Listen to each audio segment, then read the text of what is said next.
চললাম লড়াইয়ের ময়দানে, আমি যদি লড়াই জিতি, গাজী হয়ে যদি বাড়িতে ঘুরতে পারি, গোসল করব। আমি চললাম, লড়াই করতে চলে গেলেন, যুদ্ধ করতে লাগলেন। যুদ্ধ করতে করতে করতে করতে সাহাবায়ে কেরাম শহীদ হয়েছেন, অন্য অন্য সাহাবীরা।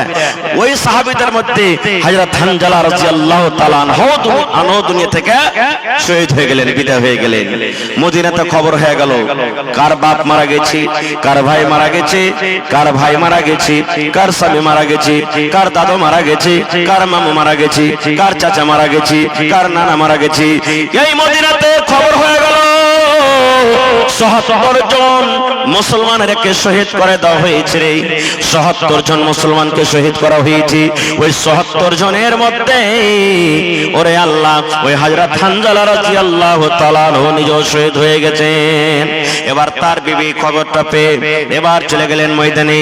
যাওয়ার পর নবীকে খবর দিলেন, ইয়া রাসূলুল্লাহি, আল্লাহ নবী গো, আপনার অন্য অন্য সাহাবীরা যারা শহীদ হয়েছেন তারাকে আপনি বিনা গোসলে মাটি দিয়ে দেন, তারাকে আপনি গোসল দেওয়ায়েন না। কিন্তু নবী গো, আমার স্বামী হানজালাকে দয়া করে আপনি গোসল দিয়ে মাটি দিবেন নবী গো, তাকে আপনি বিনা গোসলে আপনি মাটি দিবেন না। নবী বললেন, কি ব্যাপার, কি হয়েছে? বলছেন, ইয়া রাসূলুল্লাহ, আজকে আমাদের প্রথম ঘর, আজকে আমাদের প্রথম বাসর ঘর, আপনার ডাক হয়েছে, এলান হয়েছে বলে ফরজ গোসলখানটা করার সময় পাইনি, তীর তলোয়ার নিয়ে ময়দানে হাজির হয়ে গেছে। এই জন্য নবী গো, আমার স্বামী কোথায় আছে দেখেন, আর দেখা পর তাকে ফরজ গোসলটা আপনি দিয়ে দেন। কারণ দিনের খাতিরে আল্লাহর রাহে যারা কুরবানি হয়ে যায়, ওদের জানাজা নাই, ওদের গোসল নেই, অন্য আলাদা কাপড় লাগবে না। যে কাপড়ে মারা গেছে সেখানে সেই কাপড়ই তার কাফন হবে, যে জায়গাতে মারা গেছে সেখানে দফন হবে। এত আল্লাহর তারা মাহবুব আর পিয়ারা। নবী বললেন, আরে দেখো তো হানজালা কোথায় আছে, হানজালার লাশটা দেখো তো কোথায় আছে। যত মানুষ জীবিত আছে এখানের মধ্যে তো হানজালাকে পাওয়া যায় না। দেখো খুঁজো হানজালার লাশটা কোথায় আছে দেখো। খুঁজতে খুঁজতে খুঁজতে সামনে থেকে সাহাবীরা এলেন, ইয়া রাসূলুল্লাহ, পাওয়া গেল না। পিছন থেকে এলেন, ইয়া রাসূলুল্লাহ, পাওয়া গেল না। ডান দিক থেকে এলেন, ইয়া রাসূলুল্লাহ, পাওয়া গেল না। বাম দিকে এলেন, ইয়া রাসূলুল্লাহ, পাওয়া গেল না। আল্লাহ রাসূল বললেন, সাহাবীরা কই হানজালার লাশ, হানজালা কোথায় চলে গেল? কোন মুশরিক বেঈমান কি তার লাশটাকে নিয়ে চলে গেল নাকি? কোন মুশরিক তার লাশের বেহুরমতি করবে বলে নিয়ে চলে গেল নাকি? ওহে সুবহানাল্লাহ, দয়ার নবী এইবারে যদি নজর করেছেন, পাহাড়ের উপরে, পাথরের উপরে, পাহাড়ের উপরে একটা পাথর আছে, ওই পাথরের উপরে ওরে আল্লাহ, যেমন আমরা নিজের মুর্দাকে লাশটাকে খাটের উপরে শুইয়ে গোসল দিই, আমরা নিজের লাশটাকে যেমন খাটের উপরে শুইয়ে গোসল দিই, এই মতো পাহাড়ের উপরে ওই পাথরের উপরে হযরত হানজালাকে শুইয়ে দেওয়া হয়েছে। আর যেমন গোসল দিয়ে ঝরঝর ঝরঝর ঝরঝর করে শরীর দিয়ে পানিটা পড়ে, এই মতো হযরত হানজালার শরীর দিয়ে কিন্তু পানি ঝরে। সাহাবায়ে কেরাম বলছেন, ইয়া রাসূলুল্লাহ, আমাদের মধ্যে তো কেউ তাকে গোসল দিইনি, আমাদের মধ্যে তাকে কে গাও দাওয়াইনি, আমাদের মধ্যে কেউ কোনো মানুষ তার শরীরে পানি ঢালেনি। দয়ার নবী গো, ব্যাপারটা কি? তার শরীর দিয়ে কোনো পানি ঝরে, কে তাকে গোসল দেওয়ালো, কে তাকে গোসল দেওয়ালো, তার শরীর দিয়ে কোনো পানি ঝরে আমরা দেখতে পাই। এইবারে দয়ার নবী বললেন, ওরে আমার সাহাবীরা, আল্লাহ রাব্বুল আলামিন হানজালাকে এত ভালোবেসেছেন, এত আল্লাহ তার আমলে খুশি হয়েছেন, নিজের নতুন বউটাকে বাড়িতে রেখে আল্লাহ রাব্বুল আলামিনকে সন্তুষ্ট করার জন্য, নবীকে রাজি করার জন্য ময়দানে হাজির হয়ে গেছে। নবীকে এত ভালোবাসে, আল্লাহকে এত ভালোবাসে, কোরআনকে এত ভালোবাসে, এই ভালোবাসার কারণে লেট না হয়ে যায় এর জন্য ফরজ গোসলখানটা পর্যন্ত করেনি। এই জন্য আল্লাহ রাব্বুল আলামিন ফেরেশতাকে আদেশ করলেন, ও আমার ফেরেশতারে, যাও যাও যাও, ওই আমার বান্দা হানজালাকে তোমরা নিজের হাতে গোসলটা দিয়ে দাও। আরে আমার সাহাবীরা, আমাদের মধ্যে কেউ হানজালাকে গোসল দেয়নি, আল্লাহ রাব্বুল আলামিনের আদেশে ওই ফেরেশতারা এসে হযরত হানজালাকে গোসল দিলেন। নারে তাকবীর! আল্লাহর নবী দিনের নবী গো, নবী ছিলেন দিনের দিওয়ানা। আল্লাহর নবী দিনের নবী গো, নবী হবেন জান্নাতের সরদার। দেখে নবীর মুজিজা ভাগবতী মা খাদিজা, সইপে দিলেন জীবন আর জৈবন। দেখে নবীর মুজিজা ভাগবতী মা খাদিজা, সইপে দিলেন জীবন আর জৈবন। আল্লাহর নবী দিনের নবী গো, নবী ছিলেন দিনের দিওয়ানা। নারে তাকবীর! এই জমিনটা আপনি কিনেছেন না আপনার আব্বা কিনেছিলেন? জোরে বলেন, কে কিনেছিলেন? আব্বা কিনেছিলেন।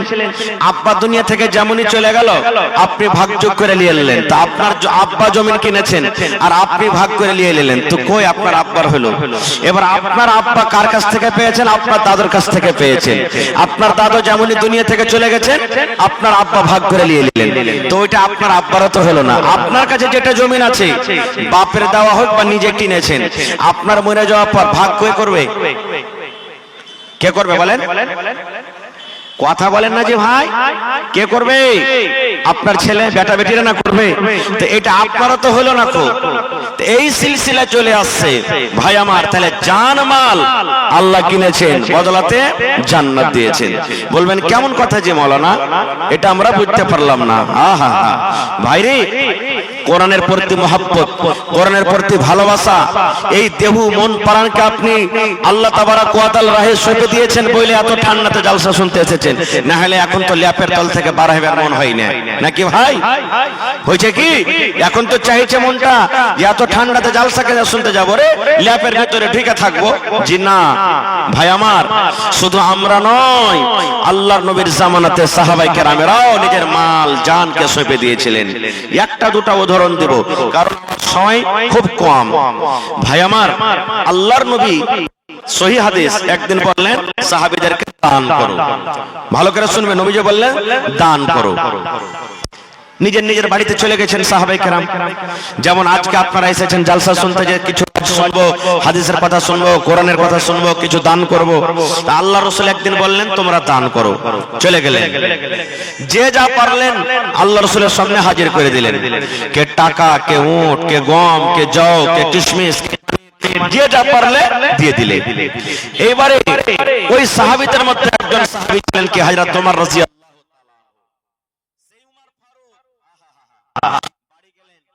আল্লাহ পাল্লে শুরু করলেন যে আজ আমি আবু বকরকে দান করে জিতবো।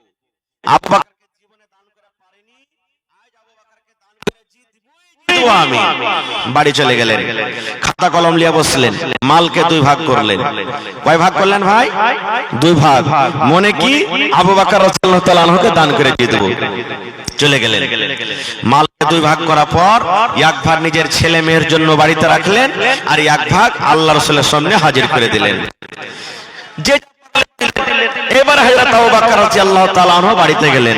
বাড়িতে যাওয়ার পর বিবিকে বলছেন কি, এরে আল্লাহর বান্দী, ও আমার ভালোবাসা বিবি, আল্লাহর নবী এলান করেছেন দান করতে হবে রে বিবি, দান করতে হবে আল্লাহর রাহি। মাল দিতে হবে, উট দিতে হবে, ঘোড়া দিতে হবে, টাকা দিতে হবে, খাজুর দিতে হবে, আল্লাহর রাহে দান করতে হবে। বিবি রে, আমি উমারকে দেখলাম বাড়ির তার যত মাল ছিল বিবি রে, মালকে দুই ভাগ করে এক ভাগ মাল আল্লাহর নবীর দরবারে হাজির করে দিয়েছেন। এবারে আমি আব্দুর রহমান কে দেখলাম বিবি রে, খাজুর পর্যন্ত উনিও দান করে দিয়েছেন। আমি ওসমানকে দেখলাম, টাকা, সোনার দিনার দিরহাম, ওপর থেকে উট ঘোড়া যা পেরেছে উনিও দান করে দিয়েছেন। এরে আল্লাহর বান্দি হযরত আবু বকর রাদিয়াল্লাহু তাআলা আনহু নিজের বিবিকে বলছেন, বিবি রে, আমার বাড়িতে কিছু কি নাই, আমিও দানে শরীক হব, আমিও দান করব। দয়ার নবী বলেছেন দান করতে হবে বিবি রে, এই জন্য দেখো তো আমার বাড়িতে কিছু পাওয়া যায় কিনা। ওরে সুবহানাল্লাহ। এবারে বাড়িতে খোঁজাখুঁজি করতে লাগলেন, দেখি বাড়িতে কি আছে, দেখি তলাশ করে কি আছে। আরে আমার সন্দেলপুর এলাকার মায়েরা ভাইয়েরা খালারা শুনলেন, ওরে আল্লাহ এত বড় সাহাবী,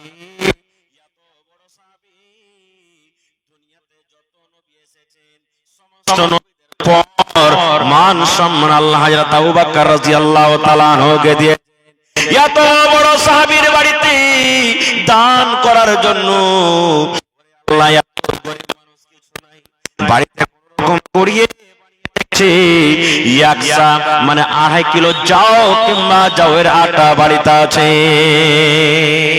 নিজের ছেলে মেয়ের জন্য একসা যাও কিংবা যাওয়ের আটা বাড়িতে আছে। আজকে বলেন এই এলাকার থেকে মানুষ মুখিয়া মেম্বার সমিতি সরপঞ্চ জেলা পরিষদ আইসা যদি 100 টাকা দান করে তো আপনারা তাকে খারাপ মনে করবেন না? করবেন না? বলবেন করবেন না? করবেন না? একটা খুব বড় ঠিকাদার যদি আইসা 10 টাকা দেয় তো কি বলবেন? মাওলানা ঘুরিয়ে দেন, ঘুরিয়ে দেন, ঘুরিয়ে দেন, বলবেন কি বলবেন না?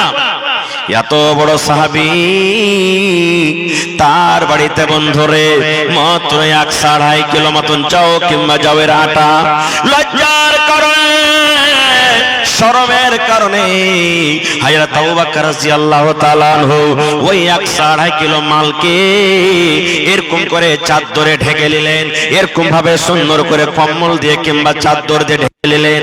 এবার যেতে যেতে যেতে যেতে যে জায়গাতে যে মজলিসে মাল রাখা আছে কহ কি না জানিয়ে ওই নিজের মালটাকে ঢেরিতে রেখে দিলেন, যেন কেউ জানতে না পারে যে আবু বকর কি দিয়েছে মাল।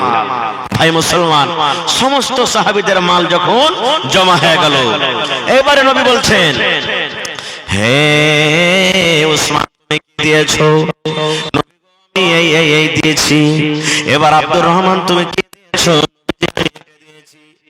করতে করতে করতে নবী উমারকে বলছেন, উমার তুমি কি দিয়েছো? আল্লাহর নবী গো, আমি আপনার বন্ধু, আমি আপনার সাথী উমার, আমার বাড়িতে মালকে 2 ভাগ করেছে নবীজি।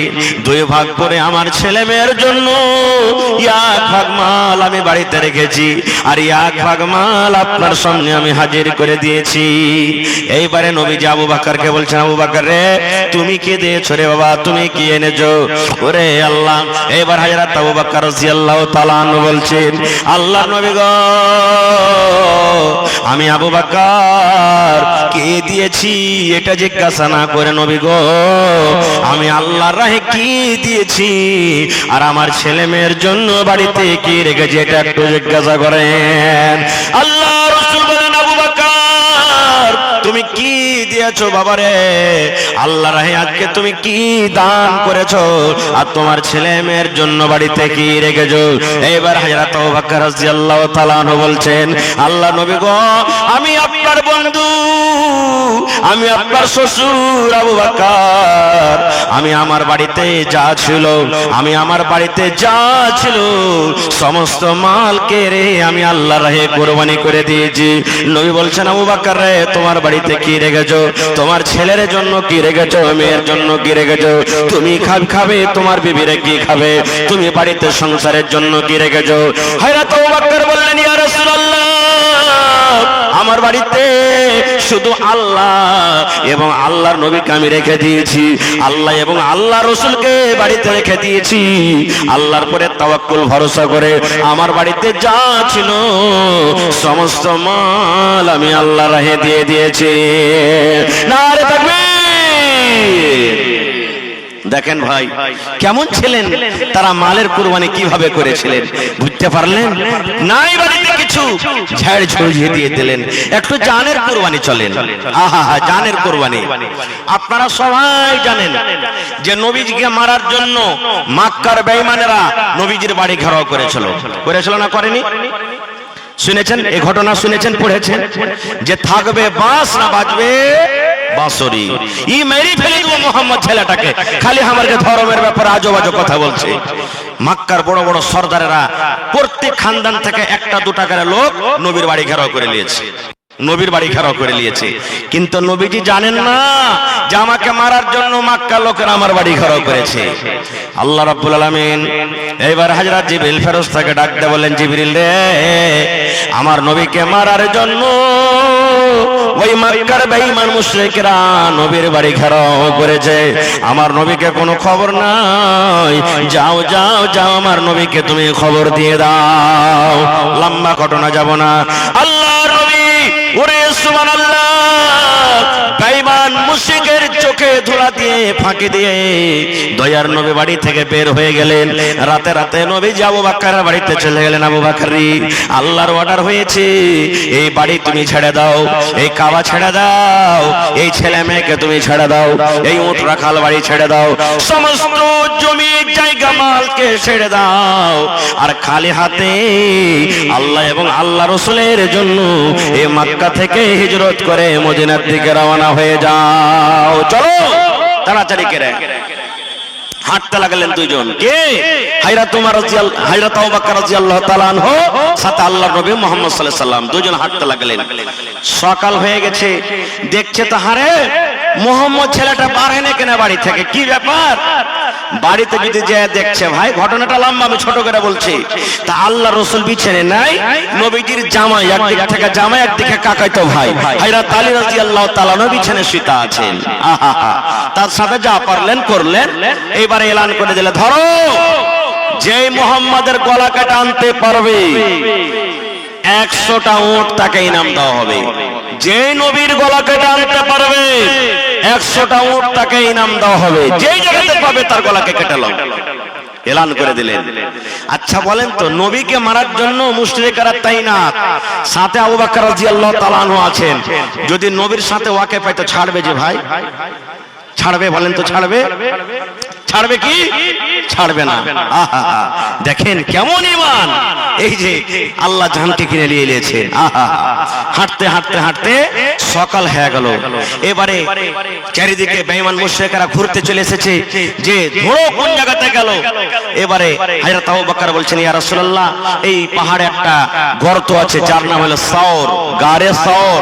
হাজী সাহেবরা দেখেছেন যারা হজ করতে গেছিলেন, ওখানে একটা গর্ত খাল আছে, ওখানে আমরা লুকিয়ে যাব।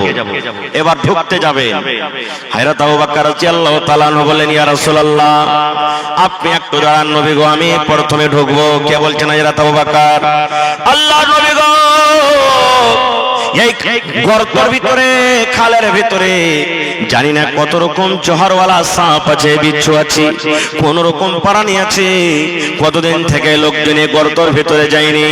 আপনি যদি প্রথমে যান, হয়তো আপনাকে সামে কাপড় দিয়ে দিবে, হয়তো আপনাকে বিচ্ছুতে কামড় দিয়ে দিবে, আপনার ক্ষতি হবে। এই জন্য নবী গো, আমি আপনার বন্ধু আবু বকর আপনার সাথে এসেছি, প্রথমে আমি খালে ঢুকবো। আমি যদি মরে যাই আমি মরবো, আর আপনি বেঁচে থাকেন। কারণ আল্লাহ রাব্বুল আলামিন যদি কিয়ামতের দিন আমাকে বলেন, আরে আবু বকর, তুমি আমার নবীকে কত ভালোবাসা দিয়েছিলে, কত মহব্বত করেছিলে, যে আমার নবীকে প্রথমে তুমি গারে দিয়ে রেখেছো, গারে তুমি হাঁচিয়ে দিয়েছো, আমার নবীকে প্রথমে তুমি গারে রেখেছো, আর পরে তুমি গেছো। এই প্রশ্ন যদি আল্লাহ কিয়ামতের দিন আমাকে করেন, আমি হিসাব দিতে পারবো না। এবার একটুখানি আপনি দাঁড়ান, আমি ভেতরে প্রথমে ঢুকি। হযরত আবু বকর রাদিয়াল্লাহু তাআলা আনহু এবারে গর্তের ভিতরে ঢুকলেন। গর্তের ভিতরে ঝুলমুল অনেক কিছু ছিল, সুন্দর করে সাফ সুতরা করে দিলেন। এই মুসলমান, ওই গর্তের ভিতরে ছোট ছোট ছোট ছোট খাল বিল আছে, হয়তো ইঁদুরের খাল আছে, হয়তো সাপের খাল আছে, কিংবা আরো কোনো জানোয়ারের খাল আছে। আল্লাহর নবী এবার হযরত আবু বকরকে বলছেন, আবু বকর, গর্ত সাফ হয়েছে? বলছেন যে ইয়া রাসূলুল্লাহ, হয়ে গেছে। ওই ছোট ছোট গর্ত কি দিয়ে ঢাকবো, কি দিয়ে ঢাকবো? ওখানে ইট নাই, ওখানে পাথর নাই, ঢেল নাই, কি দিয়ে ঢাকবো? হযরত আবু বকর রাদিয়াল্লাহু তাআলা আনহু নিজের এই কম্বল কিংবা নিজের গায়ে যে চাদর ছিল, ছোট্ট ছোট্ট করে চাদর গুলাকে ছেড়ে ছেড়ে ছেড়ে ছেড়ে সমস্ত খাল গুলাকে ঢেকে দিলেন। এইবারে বন্দরে একটা খাল বন্ধ করার জন্য কিন্তু কাপড় আর পাওয়া যায় না, গোটা গেল। একটা গর্ত কিন্তু বন্ধ করার জন্য ছোট্ট খাল, কাপড় পাওয়া গেল না। হযরত আবু বকর রাদিয়াল্লাহু তাআলা আনহু ওই খালটার উপরে এরকম ভাবে নিজের পা রেখে দিলেন। এবার বলেন, পায়ে যে রেখে দিয়েছে, ভিতরে যদি কোনো সাপ কোনো বিচ্ছু থাকে তো তল থেকে কামড় দিতে পারবে না? পারবে না ভাই? তার পায়ে জোরে বলেন, পারবে না? পারবে না? এবার দয়ার নবী ভিতরে এলেন। হযরত আবু বকর বললেন, ইয়া রাসূলুল্লাহ, আল্লাহর নবী গো, এই যে আপনি আমার রানের উপরে, আপনি আমার পায়ের উপরে মাথাটা রেখে ঘুমিয়ে যান, কারণ গোটা রাত আপনি কিন্তু ঘুমাইতে পারেননি। আল্লাহর নবী এইবারে পায়ের উপরে মাথাটা যেমনই রাখলেন, রাতের জাগা মানুষ, খাস্তা মানুষ, সাথে সাথে নবীর চোখ বন্ধ হয়ে গেল, ঘুমিয়ে গেলেন। এরে মুসলমান, ওই খালের ভিতরে একটা জাহারিলি কোন বিচ্ছু কিংবা সাপ ছিল। এইবারে ওই সাপটা বিচ্ছুটা উঠার জন্য কিন্তু রাস্তা খুঁজি, ওই দিকে যায় ওটা খাল বন্ধ, ওই দিকে যায় ওটা খাল বন্ধ, ওই দিকে যায় ওটা খাল বন্ধ, ওই দিকে যায় ওটা খাল বন্ধ। এই করতে করতে যে জায়গাতে যে খালে আবু বকর রাদিয়াল্লাহু তাআলা ওনার পা আছেন, ওই গর্তের সামনে এসে এমন জোর করে হযরত আবু বকরকে কামড় দিলেন, তাকে বিষ লেগে গেল। যে সাপে মানুষকে কামড়ে লাই, সময় মতন যদি তার এলাজ না হয়, ওষুধ না হয়, লোকটা মরবে না বাঁচবে? ভাই বলেন, লোকটা মরবে না বাঁচবে? মরে যাবে। বিষ লেগে গেল। আস্তে আস্তে আস্তে আস্তে করে বিষ উপরে চড়তে শুরু করেছি। হযরত আবু বকর বিষে কাতর হয়ে গেলেন, সহ্য হয় না এত বিষ, চোখ দিয়ে ঝরঝর করে পানি ঝরতে শুরু হয়েছে। নবীজিকে কিন্তু জাগাই না।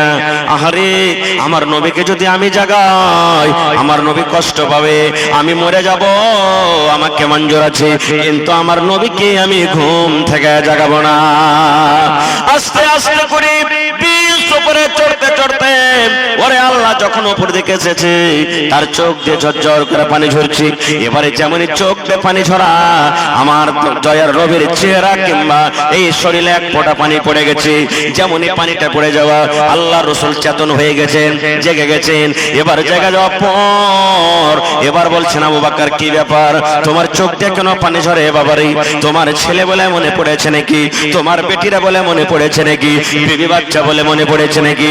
বাড়ি ঘর বলে মনে পড়েছে নাকি? কেন তুমি কাঁদছো? তোমার চোখ দিয়ে পানি। এবার আবু বকর বললেন, ইয়া রাসূলুল্লাহ, আল্লাহর নবী গো, আমার ছেলে মেয়ে বলে আমার ভয় হয়নি, মনে পড়েনি, বাড়ি ঘর বলে আমার মনে পড়েনি, তবে কেন কাঁদছো? বলছেন, আল্লাহর নবী গো, এই যে আমি খালটাতে পা দিয়ে রেখেছিলাম, এই খালের ভিতরে এমনই একটা বিষাক্ত জানোয়ার আমার পায়ে কামড় দিয়েছে। ওই বিষটা আমার শরীরে চড়ে গেছে, আমি সহ্য করতে পারি না, যার কারণে আমাকে কষ্ট হয় আর আমার চোখ দিয়ে পানি ঝরে। এবারে নবী বললেন, আবু বকর, কেন তুমি আমাকে বলনি? আমাকে কেন তুমি আগে জানোনি? কেন তুমি এত কষ্ট করছো? বলছে, আল্লাহর রাসূল, আপনার গোটা রাত জাগরণ হয়েছে, গোটা রাত আপনি ঘুমাইতে পাননি, সামান্য একটুকার জন্য আপনার চোখটা বন্ধ হয়েছে। এবার আমি ভাবলাম এই সময়তে এই টাইমে আমার নবীকে জাগানো ঠিক হবে না, তাই আমি আপনাকে জাগাইনি। এইবারে নবীজি একটুখানি মুখ থেকে থুথু নিলেন, আর থুথু নেওয়ার পর যে জায়গাতে কামড় দিয়েছে, যেমন আমরা টিপনা লাগাই, মহলম লাগাই ঘায়ে, ওই মতো একটু থুথু নিয়ে ওই কামড় দেওয়া জায়গাতে যেমনই টিপনার মতন নিজের থুথু লাগিয়ে দিলেন, সাথে সাথে তার বেশ ভালো হয়ে গেল। নারে তাকবীর! ভাই মুসলমান, দেখেন ভাই কেমন মহব্বত ভালোবাসা সাহাবায়ে কেরাম জানছিলেন এই জান মাল হলো আল্লাহর, এটা আমাদের হাতে নয়। আল্লাহ যেখানে ইচ্ছা করে সেখানে আমাদেরকে লাগাইতে হবে। ভাই মুসলমান, মাত্র একটা ঘটনা আপনাদের সামনে বলবো। জান মালটা সাহাবায়ে কেরাম কিভাবে নিজের সঁপে দিয়েছেন, কিভাবে সঁপেছেন, একটা ঘটনা। একটা লড়াই হয়েছিল আল্লাহর রাসূলের জামানাতে। ভালোভাবে শুনবেন ঘটনাটা। আল্লাহর নবীর জামানাতে একটা লড়াই, একটা যুদ্ধ হয়েছিল, যে লড়াইটার নাম হলো গাজওয়ায়ে উহুদ। গাজওয়ায়ে উহুদ, উহুদের লড়াই। উহুদ একটা পাহাড়ের নাম, পাহাড়ের পাঞ্জরে লড়াইটা হয়েছে, এই জন্য এটার নাম উহুদের যুদ্ধ, উহুদের লড়াই। নবীজি যুদ্ধ করতে যাবেন তার আগে এলান করে দিলেন, এ আমার সাহাবীরা শোনো, এই যুবক ভাই আপনাকে খাস করে বলছি।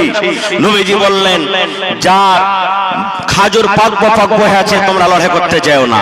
নবীজি বলছেন, যার খাজুর পেকে গেছে লড়াই করতে যেও না। যার উটনির বাচ্চা হয়েছে বা হবু হয়ে আছে লড়াই করতে যেও না। যে বুড়া লড়াই করতে যেও না। যার বিবির বাচ্চা হবু হয়ে আছে লড়াই করতে যেও না। যে নতুন বিবাহ করেছো বিবির মুখ দেখতে পাওনি ও কিন্তু লড়াই করতে যেও না। নবীজি কিছু খাস করে দিলেন, চলে গেলেন। সব সাহাবীর ঘটনা বলতে যাব না ভাই, না হলে ফজর হয়ে যাবে। ছোট্ট করে আমি বলছি, সাহাবীদের মধ্যে একজন সাহাবী, তার নাম হলো কি হযরত হানজালা রাদিয়াল্লাহু তাআলা আনহু। নতুন বিয়ে করে প্রথম বাসর রাত, বাসর ঘর প্রথম রাত বিবির কাছে আছে। বাসর ঘরটা কত সুখের রাত হয় জানতে পারছেন, যার বিয়ে শাদী হয়ে গেছে। হ্যাঁ, যেদিন প্রথম মুলাকাত বিবির সাথে হবে, প্রথম দেখা স্ত্রীর সাথে হবে, সেই রাতটা কত মজার রাত। গল্প করে করে করে করে 1 মিনিটের জন্য মনে হয় শুধবে না, ঘুমাবে না, আর মনে মনে কইবে, হারে আজ 10 ঘন্টার কেন রাতটা হলো রে, শালা যদি 48 ঘন্টার রাতটা হতো তো খুব ভালো হতো। এই যে এত মজার রাত, এত ভালো ভালো রাত, ভালো গল্প, দুঃখের সুখের গল্প। কত আশাতে স্ত্রীটা ছিল, কত আশাতে পুরুষটা ছিল, দুজনের একসাথে দেখা হচ্ছে। ওয়ার সাথে গল্প, ওয়ার সাথে গল্প, কত খুশির রাত। এরকম সুবহানাল্লাহ বাসর ঘর কার? হযরত হানজালা রাদিয়াল্লাহু তাআলা আনহু বিবির কাছে আছে। লড়াই চলছে, উহুদের মাঠে যুদ্ধ চলছে।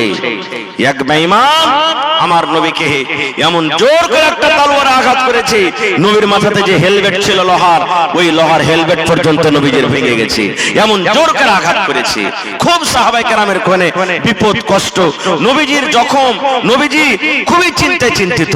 এলান হলো, যাও মদিনাতে তাড়াতাড়ি করে খবর করো যে যারাকে আমি বাড়তে থাকতে বলেছিলাম ওরা যদি পারে তো তাড়াতাড়ি করে ময়দানে আসবে।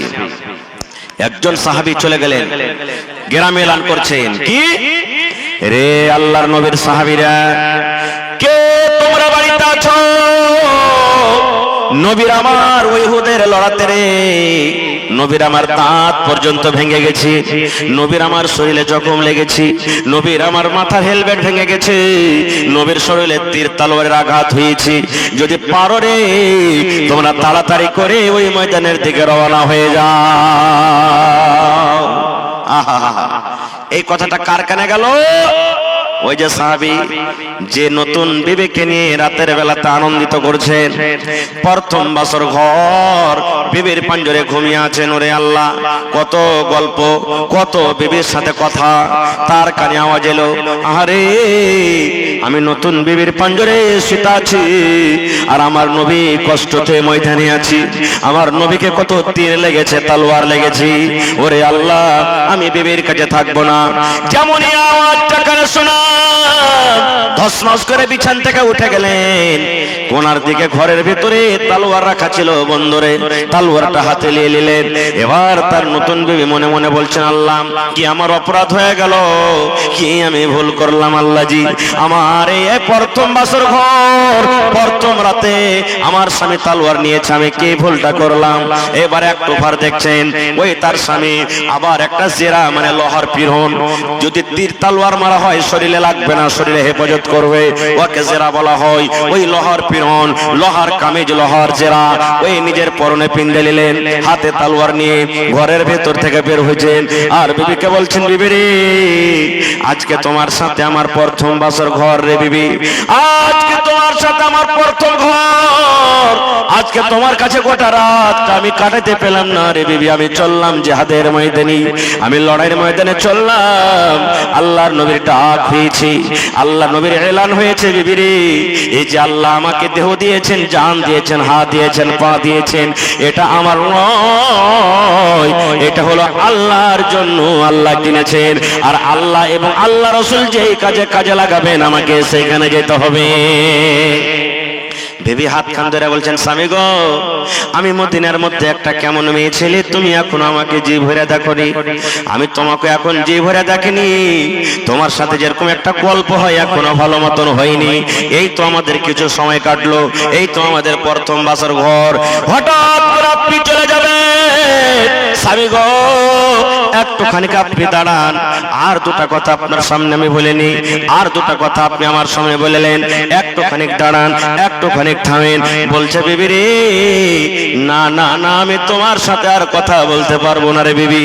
যদি আমি স্বামী হিসাবে তোমার হকটা যদি আদায় করতে না পারি, যদি স্বামী হিসাবে আমার যদি কোনো ভুল হয়ে থাকে, আল্লাহর হস্তে তুমি আমাকে ক্ষমা করে দাও।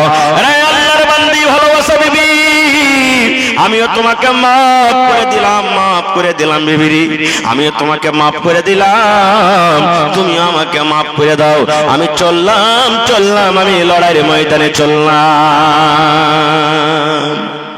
এইবারে তার বিবি বলছেন, স্বামী গো আপনি যে আমার কাছে রাতটা থাকলেন, এই রাতে যে আপনি আমার সাথে হামবিস্ত্রি করেছেন, আপনি আমার সাথে এই যে সহবাস করেছেন, তো সহবাস করার পর আপনার শরীরটা, আপনার বাড়িটা তো নাপাক হয়ে আছে, একটু দয়া করে গোসল করলেন, গোসল করেন। কেন আপনি নাপাক হয়ে গেছেন? পাক পবিত্র হয়ে লড়াইয়ের ময়দানে যান। রে ভাই দেখেন কেমন ঈমান, হায়রে সাহাবীদের ঈমান। এইবার হযরত হানজালা বলছেন, বিবি রে তোমার কথা সত্য, আমি নাপাক হয়েছি, আমার পরে গোসল ফরজ হয়েছে, গোসল ফরজ হয়েছে বিবি রে, কিন্তু আমি যদি গোসল করতে যাই হয়তো সময় থেকে 5 মিনিট 10 মিনিট সময় লেগে যাবে। আর এই সময়টাতে আমি যদি না পৌঁছতে পারি, এই 10 মিনিট 15 মিনিট পিছনে যদি আমি পৌঁছে লড়াইয়ের ময়দানে, আর এই মধ্যখানে যদি আমার নবীর কিছু হয়ে যায়, আর আল্লাহ রাব্বুল আলামিন যদি আমাকে কিয়ামতের দিন বলেন, হানজালা রে নতুন বউ নিয়ে তুমি বাড়িতে ছিলে, আর আমার নবী যুদ্ধের ময়দানে বিপদে, আমি এটা সওয়ালের জবাব দিতে পারবো না। হযরত হানজালা বলতেন, বিবি রে তুমি দোয়া করো আল্লাহর দরবারে, আল্লাহ রাব্বুল আলামিন যদি আমাদেরকে কামিয়াব করেন, যদি আমাদের জিত হয়, লড়াই যুদ্ধ করে যদি গাজী হয়ে বাড়িতে ঘুরতে পারি, বিবি রে আমি বাড়িতে আসার পর আমি ফরজ গোসল করব। সুবহানাল্লাহ। ভাইরে ফরজ গোসল কি জিনিস? কত বেটা ছেলে আমরা জানি না। খালি বিবির সাথে মিলতে গেলে গোসলটা ফরজ হয়ে যায় না, বিবির সাথে মিলতে গেলে খালি গোসল ফরজ হলো তা নয়, কয়েক কারণে গোসল ফরজ হয়। যেমন মায়েরা খালারা 5 দিন 7 দিন 3 দিন 4 দিন পর যে হাজ হয়, হাজ মাসিক থেকে পাক পবিত্র হবে, হাজ আর দেখা হয় যায় না, বন্ধ হয়ে গেছে, তখন গোসল করবে, আর নাম হলো ফরজ গোসল। মা খালাদের বাচ্চা হয়েছে, এখন মায়েরা খালারা নামাজ পড়বেন, 10 দিন 15 দিন 20 দিন 40 দিন হয়ে গেল, এখন ফাইনাল গোসল করবেন, আর নাম হলো ফরজ গোসল। রাতের বেলাতে দিনের বেলাতে শুতে আছেন, হঠাৎ করে আপনার স্বপ্ন দোষ হয়ে গেল, ওরে আল্লাহ স্বপ্ন দোষ হয়ে গেল, নাইট ফল ডে ফল আপনার হয়ে গেল, দেখছেন কাপড়ে ভিজা হয়ে আছে, এইবারে এইটাও কিন্তু আপনার পরে গোসল ফরজ হয়ে যায়। শুধু বিবির সাথে মিলন করতে গেলে গোসল ফরজ হয় না, আপনার দিনে কিংবা রাতের বেলাতে যদি স্বপ্ন দোষ হয়ে যায়, তারপরও আপনার পরে কিন্তু গোসল ফরজ হয়ে যায়।